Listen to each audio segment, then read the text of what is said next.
Yesterday regarding the new Viking Z7 ISI SCBA out there. And my recommendation is those will go in Service Academy 10. He's good with that. I told him that based on interest, I think we should try to look to sell the packs. $50 to get us something back for some older packs that I don't think anyone would have an interest in. Even the packs like the Z7s I've got, no fire department's gonna want them. They're 15 years old-ish. Yeah. So it's pretty much academies that would want them, but mine are so old, mine meet the 2002 standard, that they're 20 years old. I can't imagine anybody wanting those, unless there's some sentimental value or something like that, or Halloween party, whatever. So $50 will work. He was fine with that price, so if you want to make plans for that, you're welcome to do that. If you want one in the meantime, before, and you don't care if it's not your number, that can happen as soon as next week. So I will get you one of my reserve packs and a mask and a cylinder, and you can have it at home. So again, it's the same one we have here, so if you do want to practice, again, you can take yours home to practice, but if you just want to have yours and you know you're going to get it, might as well practice with it as well. So that will be available for that. So now that that is a reality, I know that 19 people raised their hand a couple days ago when I talked about the possibility. Who is definitely interested? Okay, still a lot. Okay, good. So let me know on that one. So another thing is one of our instructors from Madison Heights, Pete Portner. He's got the beard. Retired from Madison Heights. He is affiliated with the Lansing Lugnuts baseball team, and he is looking at trying to see what the interest would be in the academy coming out to a baseball game. Obviously, it's not mandatory. It's something fun on your own if it works in your schedule. I said if it's during the summer, it's obviously going to be hit and miss. Some are going to be on vacation and all this other stuff. But we kind of looked at dates, and I said, well, we all have to be here Thursday for the written test in June, Saturday for the practical test in June, and Monday evening is our graduation. So Sunday afternoon, there is a home game in Lansing for the Lugnuts baseball. How many would be interested in that? Okay, very good. Next question is, do we keep it at just us? Do we invite instructors? Do we invite family members? What do you think? We used to invite instructors, I'd say, because they've been here every year taking time out of their day to spend with us. So, right, so one thought is cadets and instructors. Other thoughts? You just don't like your family very much. All right. Well, then we will take a look at that.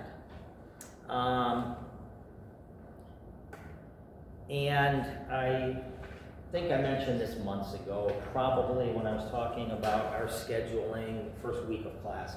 Live burn date. Usually that is April or May that we do that. It is normally a weekday, so it's a school day. But if you go through your counselors, you can get a SR absence, which stands for School Related. So every time you go on a field trip or whatever the case is, if you go down to the Detroit Institute of Arts on Wednesday, you get an SR. All your other classes say, okay, you're here, you're just not in my class, you're going off on a school-related function, so you're not going to be marked absent.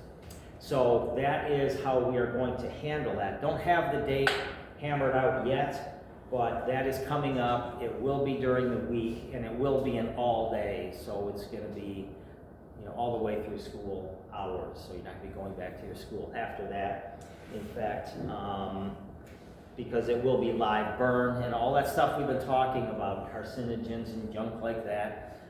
You'll have separate gear to wear because yours doesn't meet the standard. Separate air packs to wear. We'll go over those beforehand because these don't meet the standard. And then once we are done for the day, you will be hot, sweaty, and sooty, so and smelly. So you're gonna have that smoke smell in the shower. You're gonna smell it, and probably even the next day, you're gonna smell that when you take a shower as your pores open up. So afterwards, so don't plan on going to work at 4 o'clock that day. Go home, take a shower. Most of you are gonna be pretty tired after that. So shower, nap, dinner might be a good plan. You guys are young, so you may do other things, but I strongly encourage you to go home and take a nice shower and marinate for a few minutes in there as clean yourself up. Questions? Okay. As we look at finishing up chapter 17, so much of this stuff is stuff that we've already been done. Good to hit the bookwork again. So we've got chapter, we've got homework, we've got bookwork, and we've put this into play already. So hopefully this will be a lot of review for you. But fires, we talked about that. Extinguish the flames. Approach at your angle. So we did talk about vehicle fires earlier. Is this vehicle? I just saw a vehicle right here. Apparatus, roadway. All right, so assuming that that's a vehicle fire. Isolated spilled fuels or other ignition sources, disconnected vehicle batteries. Those can be sources of leak, but they can also be sources of power, spark, bad stuff, and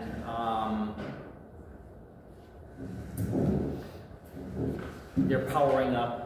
As long as your vehicle has power, the airbags are ready to go. Once you disconnect it, they will start to drain out.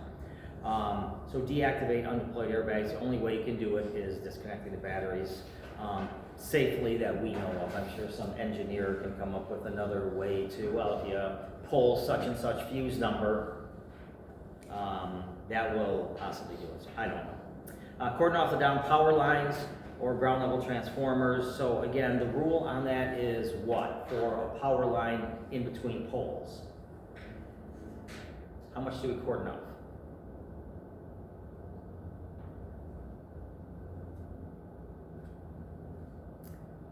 A span in every direction, right? So if the power line is cut in between two poles, you want to go another pole in that direction because you don't know exactly where it got cut, and it's going to arc and move and all that. So a full span there, and you're going to be beyond the length. A full span there, and you're going to be beyond the length. So you want to go a span circular in all directions. If it is on anything metal, like a fence that is very common in our subdivisions, then anything that's in contact with that metal fence could become energized if it isn't already. So we need to take caution with that and notify people of that. Go ahead. What if it's a down wire that I fell on the house and got cut? So yeah, we're going to get people out. They're going to hear the commotion, all that kind of stuff. We have a speaker on our trucks. We can activate that. We can activate the sirens. We're going to get people out of there because that's in danger of catching on fire. So many times they'll do that on their own. We're going to get calls for our house is smoking, and well, why would it be smoking? The power went out. There was a storm going through the area, and there is a fire. So yeah, they're going to already be out, or we're going to get them out. Prevent shock absorbers and struts from excessive heat and or physical damage, so try to cool them. And again, stay away from that front and rear if it's a vehicle. Again, approach from the 45-degree angles to the sides. How do you make it so the fence, if a down power line falls on the fence, how do you make it so it's not energized? How do you what? How do you make it so it's not energized and safe to touch? So we tell our dispatch, and they notify on a hotline the power company. So we become a high priority because everyone is going to be calling the number to report the power line And so there's gonna be, on a block, 25 people calling right away. And that's all gonna go to a call center and also gonna get logged, and a lot of that's automated and stuff like that. So they would eventually figure it out, but you call 911, we get to the scene, we tell dispatch, dispatch picks up the hotline, it's like the bat phone to the power companies. Edison's got one, your gas company, Consumers or whoever, they have one. They call there, and that's the phone that a human answers and says, what can we do? And most time we get a very good response. Obviously, if there's a tornado blowing through the area, we might not be first on the list, but we're gonna get as quick as we possibly can. So they trust us, we have some training in it, and we can let them know what the priority is on it. If everyone's being notified and it's not currently causing a problem, that's one thing. But if it is a wire on someone's house, that's a little bit more potential for a loss of dollars. So they're gonna get out there and make that a high priority.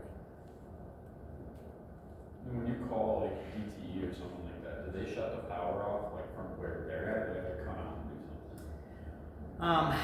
They can shut it off from those substations, but they normally will always send someone to the scene to verify exactly what section it is, so they can radio to the person who is now going to the substation how to cut that power. And sometimes they use, and we used to have these drip loop cutters. So where the power goes into your house, next time you're outside, take a look, it attaches and then it kind of loops around. And so we would have cutters on long handles, and we would put on linesman gloves, and we would cut at the drip loop. That's old school. That's how we used to do it. The problem is that tool and those gloves had to be inspected by DTE every 6 months. So even pinhole leaks in those that you couldn't see with your naked eye, they have to get tossed and you have to buy new ones. So it got very expensive for something we didn't use all that often. So now, if you're to check with your department, pulling the main of the power, so whether it's a fuse or you throw the circuit, that's pretty common. If we can't get in the house, some departments pull meters and some departments don't. So see what your department does on that one.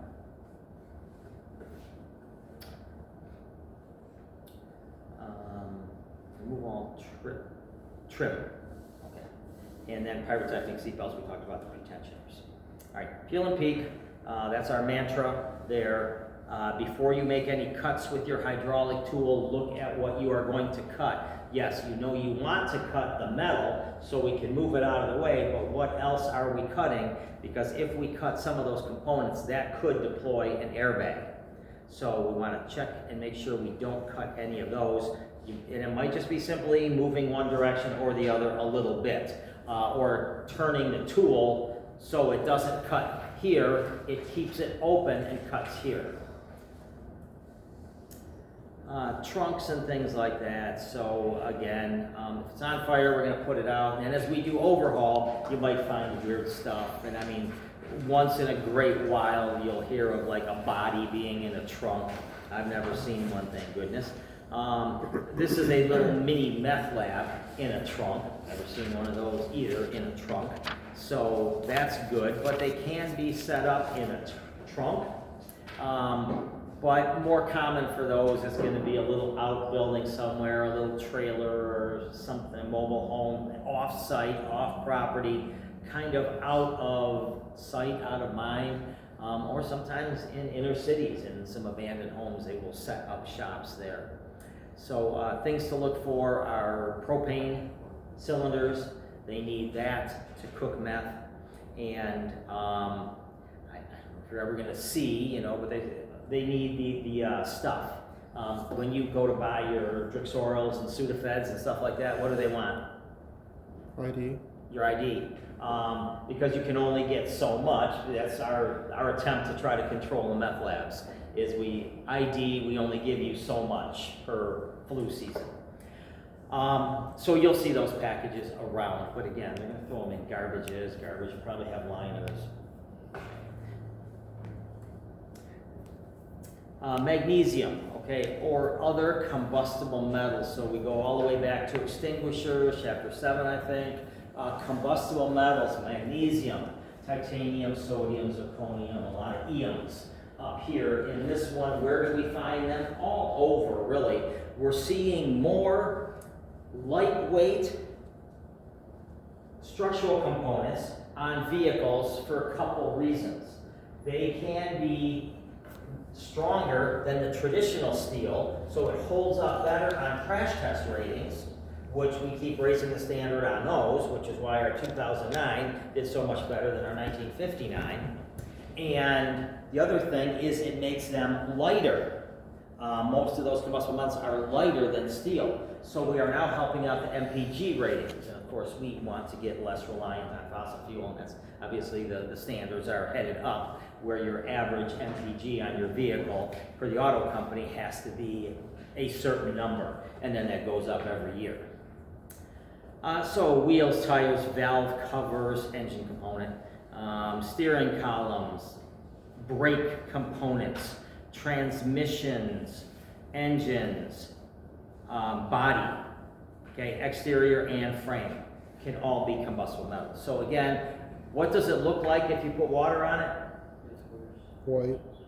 White, intense burning, and if you get water on it, it's white. So that's the stuff you're looking for. You're going to get to a point where every time you see fire, you're going to open your nozzle, and you might not really notice that instead of that yellowish orange, you now have that bright white mixed in with the other stuff. Depends how much combustible metal is there. You might miss it, but those sparks are the unmistakable. There's some combustible metal components in there. So let them burn themselves out and keep everything else. So it's going to be a game of playing hide and seek.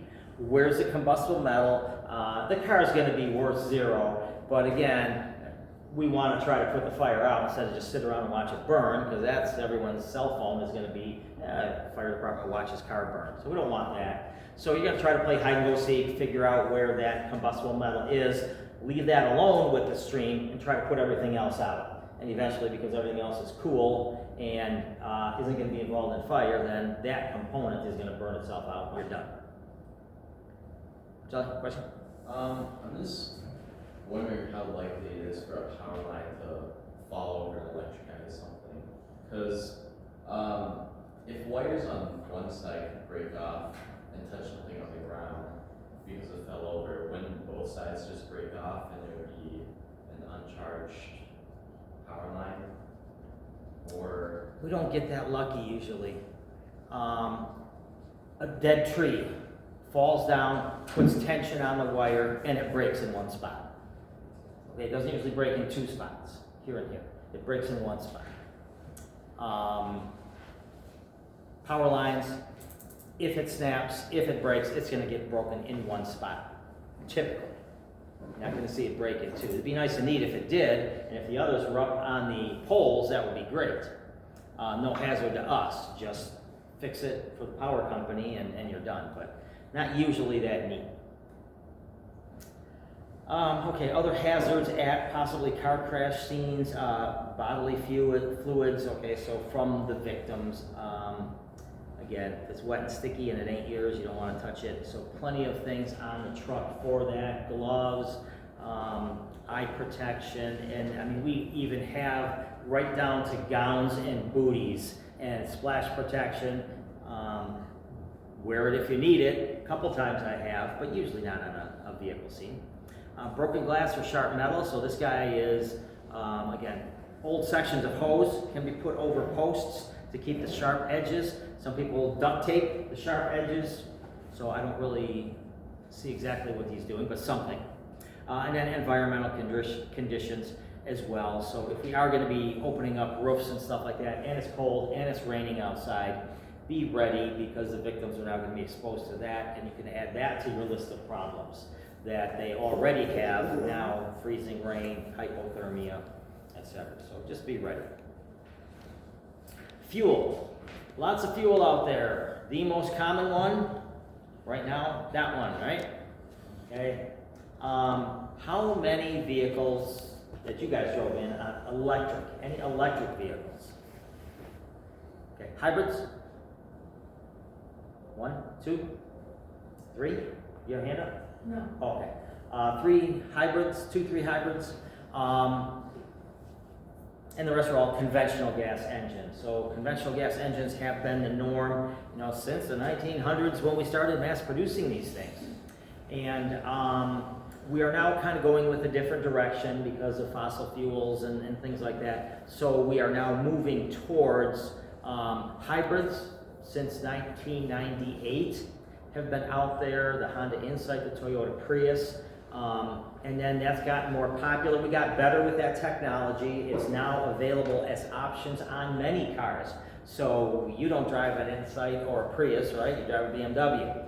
Option on that. Or maybe it's standard on whatever model you have. I don't know. Bertelli, you were also hybrid?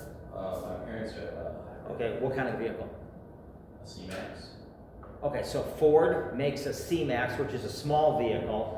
And I think that's only a hybrid, so that is along the lines of a Prius or a Insight. Fully electric vehicles, the first 2 on the market in,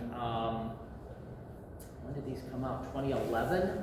The Chevy Volt with a V and the Nissan Leaf were the first all electric vehicles out there. But the technology still had to get better, and it has. So those vehicles, they could go 25 to 100 mile on a charge. That's it. So as far as let's take it to Chicago for the weekend, unless you plan on stopping for 8 hours, every 100 miles, it's not going to be worth it. They're getting better on that, and there was just a news story a couple weeks ago. Car company in Novi, they put their electric battery in a standard electric vehicle, and their battery, and they had a GoPro on it so you could watch the whole trip if you did, but it went all the way up to the Mackinac Bridge and back. So what would that be? 4.5-ish hours, 9 hours on one charge. So now we're talking something that's useful. So we're getting better on that technology. You're going to see a lot more hybrids and a lot more electric vehicles in the future. You know how long Tesla lasts on a battery? Yeah, I think Teslas are all electric, I think.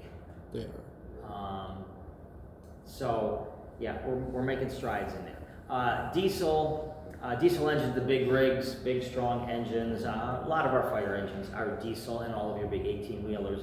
Those are diesel, but that is also a fossil fuel. Burns very similar. It's a Class B type of a flammable liquid, as are this whole top row. These are just variations of gasoline blended stuff, methanols and ethanols. And what they're trying to do is get the cost down and put other additives in there, like a certain percentage of alcohol will serve the same thing. It will still run your vehicle. Reformulated gasoline and diesel, so they're experimenting with taking, like grease after restaurants use it and stuff like that kind of oil, and then refining that just enough to get a vehicle to run. So that's been out for a while. It's still not perfected because it's still a messy process of collecting and reconditioning and filling. So that's not quite where it needs to be. Some of your big buses and airport transport vehicles where they move you from the terminal to the luggage and baggage claim and those types of things, you're starting to see a lot more natural gas vehicles, school buses, propane, hydrogen out there, electricity now pretty popular. Biofuels, coal-derived liquid fuels, alcohol blends, okay, which is these. All of these are out there, so there's many different ways we can fuel our vehicles. And that's gonna change by the time you get up here. Again, like right now I can say the most common is gasoline, but down the road, you guys might be saying, although most of your vehicles are electric, who still has an old gas engine? So control fuel leaks, establish fire protection. So if there's always a chance that something's leaking, you're never gonna know. If it's at night, if it's raining, if it's snowing, if it's icy or slick, you're not gonna know what's underneath the vehicle. So it's always good to have a charged hose line on standby for any type of a extrication operation where you are going to be creating sparks. Okay, and even hand tools can create sparks. When you get your purchase point, when you are pulling, pushing, a spark can be created. All right, so the big thing here on the electrics and the hybrids, and you can read all of those things, but I probably mentioned this, or one of the instructors probably mentioned this on extrication day. What color are the cables on high voltage? Traffic cone orange. Across all brands, it is orange. So everyone has a low voltage system. Low voltage system is your 12-volt battery that starts your car. Okay, once that 12-volt battery does that, then the alternator recharges the battery until it's good. It can run your radio and stuff like that. So the 12-volt battery starts it. Alternator continues running your electric components while it's being run. And if it's electric, then you have a high voltage charging system. So, as defined by the transport, low voltage, anything under 30 volts. So your 12-volt battery, alternator, and charging system, okay, what color are your jumper cables? Black and Red and red. black, right? Positive, black, negative, that's 12 volts. They came up with medium voltage because in the 1990s we experimented with medium voltage cars. That's defined as 30 to 60 volts. And then anything above 60 is considered high voltage. Most of your hybrids and electrics are over 300 volts. But there are enough safety systems in there. You fight the fires the same way. Water on an electrical fire, what would you have said before we talked about this? Absolutely not, right? Can charge back to you, okay? That's why we have Class C fires, is because the electrical hazard. Not so in vehicles. They have shutdowns when there is moisture detected that have to be reset at the factory. So it's got to go to the dealership to get reset if it's used. But again, most vehicles, once they're on fire, value is right about 0. Orange, don't cut the orange wire. The battery is going to be sealed. It's not like you can get to it nearly as easy as you can on most of your vehicles. Okay, mine, old one, open up the hood and there sits the battery. And some of you have that. Some of you, it's a little bit harder to find your 12-volt battery because they are putting them in other locations other than under the hood. Could be under a seat or something like that. But usually under the hood, there's at least a place where you can get your connections, because that's where you think of when you need to jump a vehicle. So there's just going to be a positive and a negative post up there. So they just ran a wire up there so you can still jump your vehicle even though the battery's a little bit more shielded. Your electric and hybrid batteries are going to be sealed. So my wife drives a Prius. Go to the lift gate, lift that, lift the carpet, lift the hard piece, twist and lift, and that's where you get to the spare tire. And then if you lift that, that's where the high voltage battery is. But you can't really lift it. It needs to be unscrewed and lifted. So you can't really get to it. But that orange cable runs underneath the car. If you have a console, it might run alongside the console, not really entering the car, but alongside of the compartment. And then it goes up into the engine. So it interfaces the electric and the gas, if it's a hybrid. Don't cut orange. Okay, we can cut 12 volts. Okay, we already talked about that. Double cut on the negative, double cut on the positive. Don't cut orange. High voltage wires. We can't cut that. All right. Electrical stuff. So electric fan for your radiator, keeping it cool on hot summer days. Alternator charges the system. Your 12-volt battery starts it. And any onboard computers, radio, instrument panel, door locks, realize anything that runs electrical, your power seats, Little Dora the Explorer screens on the back seat for the kids to watch while parents are driving. All of that takes power as well. But again, all of that right to here, battery should cut all that stuff. So underneath this is just a protective piece, but you still can see there's still openings where you can see that this is the orange high voltage wiring underneath the vehicle. So there's a frame component, big solid. That's what if you run on a rock or over an island or something, like on the gas station, that's what's going to be scraping, is this piece and this piece. Those are the bottom pieces. So this is kind of a little bit lower profile, and it's attached next to it. So it really isn't in any danger of getting scraped or anything like that. It sits up higher than this and this. So it is protected. High voltage stored within, okay, and it's orange, we got all that. All right, good. Don't cut any bright colored electrical cables or components in hybrid or electric vehicles. Okay, so orange is high voltage. Blue and yellow were the mediums, back when we experimented with those. But that was a failed experiment, unless you happen to have a late 1990s Saturn vehicle or Toyota yellow, Saturn blue, then you're not going to see those. So, and don't worry about them because they're medium voltage. They only go up to 60. Well, actually you should, because they're listed in this slide. But orange is your high voltage, over 60.